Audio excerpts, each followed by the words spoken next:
사도행전 1장 8절에 보니까 오직 성령이 너희에게 임하시면 너희가 권능을 받고 예루살렘과 온 유대와 사마리아와 땅끝까지 이르러 내 증인이 되리라. 그렇게 얘기를 하죠. 또 고린도서에 보면은 너희도 알지니 너희가 이방인으로 있을 때에 말 못하는 우상에게로 끄는 그대로 끌려갔느니라. 우상의 지식, 우상의 사고에 끌려갔어. 그러므로 내가 너희에게 알리노니 하나님의 영으로 말하는 자는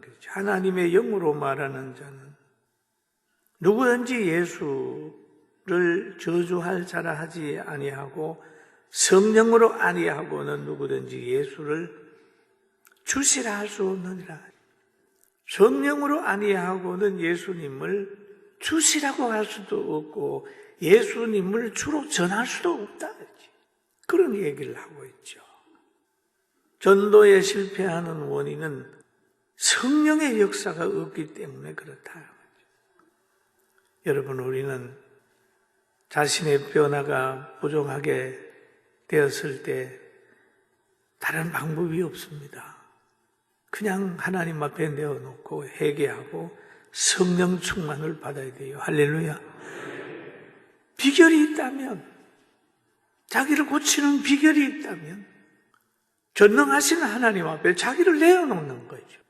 시계는 시계 고치는 기술자에게 갖다 내놔야 고쳐요. 제 시계 고장 났을 때 저는 못 고쳤어요. 가서 시계방에 가서 고쳐주세요 하니 고쳐서 시계가 갑니다. 자동차도 마찬가지예요. 그걸 고칠 수 있는 능력이 있는 사람이나 공장에 들어가면 되잖아요. 사람을 만드신 하나님, 그 하나님께 나를 한 맡기는 거예요. 하나님, 저는 능력이 없습니다. 저를 새롭게 해주세요. 힘쓰고 애쓰고 울어도 안 됩니다. 기도하는 거죠. 아덴의 교회가 세워지지 못한 것을 보면서 목회나 전도에 기도 없이 이성적인 작용으로만 한 것은 함으로 변화와 그 회개의 열매, 성령의 역사를 없는 것을 보면서 다시 한번 실패의 원인을 한번 찾아보자.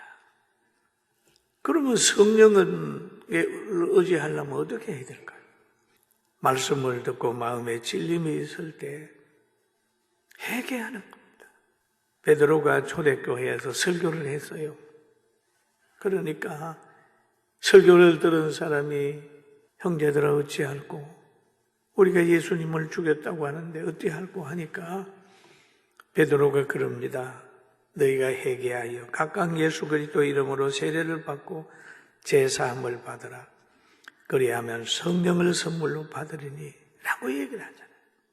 성령을 선물로 받고 난 후에 그 초대교회에 나타나는 현상을 보면 사람마다 두려워하는데 사도들로 말미암아 기사와 표적이 많이 나타났다.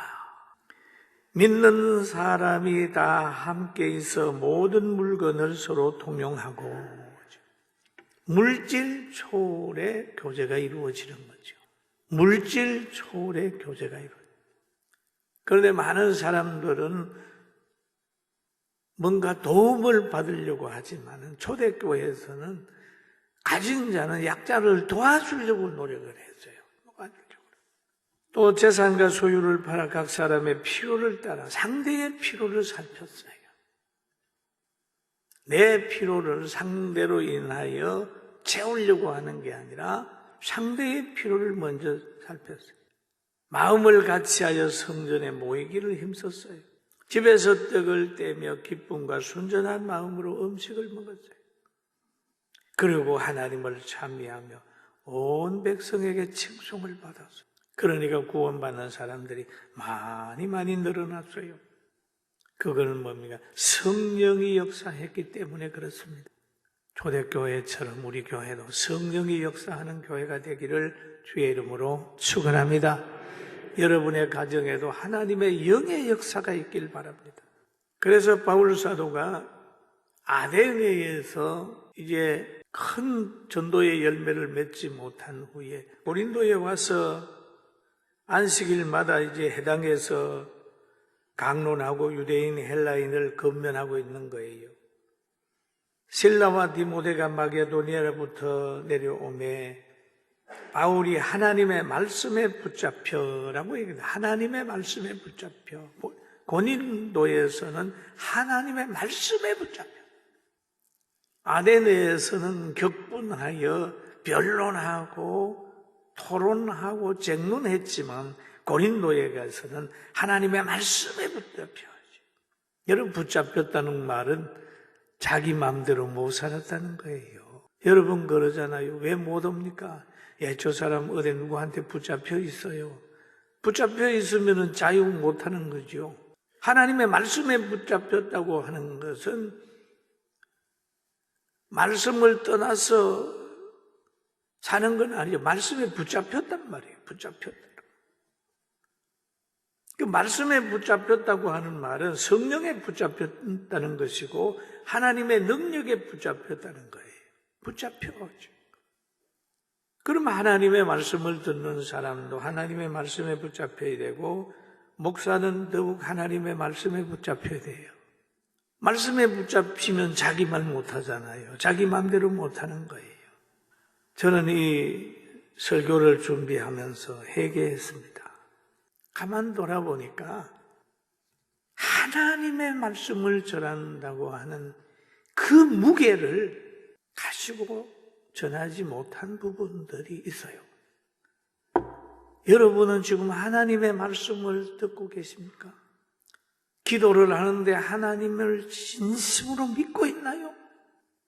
하나님의 말씀을 들으면서 편안하게 집에 누워서 그냥 이렇게 보면서 설교네. 그게 하나님 말씀 듣는 태도입니까? 하나님 말씀 전하는 목회자도 회개해야 되고 듣는 사람도 회개해야 되고 하나님의 말씀이라고 생각을 할 때 하나님의 집이라고 생각을 할 때 우리가 하나님의 교회에 들어오는 것도 생각이 달라질 거예요.